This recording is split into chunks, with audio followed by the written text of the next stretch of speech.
माया घर के पीछे जाकर 4-5 बांस अपने सिर पर उठाकर ले आती है। पांचों बहुएं मिलकर थोड़ा थोड़ा गड्ढा खोदकर उसमें बांस गाड़ती हैं और फिर उसमें तिरपाल बांध देती हैं।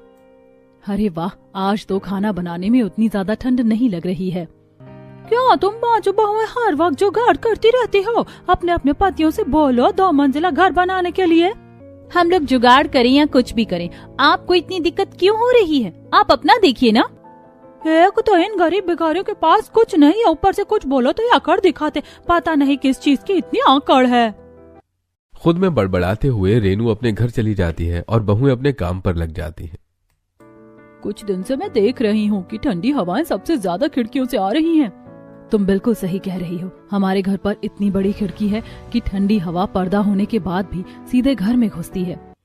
पलक भाभी बिल्कुल सही कह रही हैं। अगर हम लोग कुछ जुगाड़ लगाकर खिड़कियों को बंद कर दे तो ठंडी हवाएं घर में नहीं आएंगी।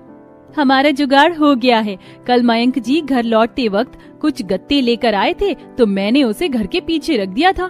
अरे वाह, हमारा काम हो गया। अगर हम खिड़की में गत्ते लगा दे तो ठंडी हवा घर के अंदर नहीं आएगी।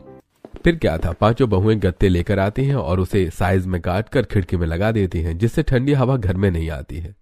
तुम बहुओं की जितनी तारीफ की जाए उतनी कम है। अच्छा हुआ तुमने खिड़की बंद कर दी, अब ठंड कम लगेगी। माँ जी, घर में सब्जियाँ खत्म हो गई, मैं काम करती हूँ। पलक और सोनी के साथ बाजार चली जाती हूँ। तान्या, पलक और सोनी बाजार के लिए निकलती हैं। हे भगवान, आज तो कितनी ज्यादा ठंड है। तान्या दीदी, मुझसे तो चला नहीं जा रहा।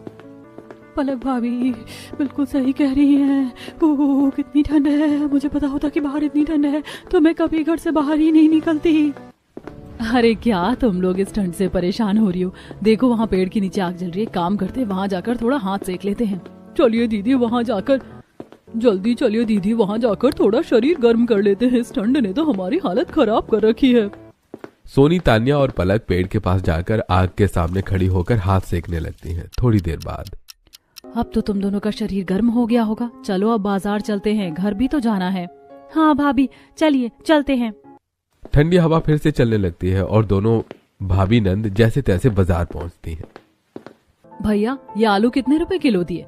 और ये चीमी मटर का भाव क्या चल रहा है? आलू 30 रुपए किलो है और छीमी मटर 120 रुपए किलो है। क्या भैया, क्या दाम लगा रहे हो सब्जियों के? मैं सब्जियों का सही दाम लगा रहा हूँ। अगर आपको जमता है तो लो, वरना चलते बनो।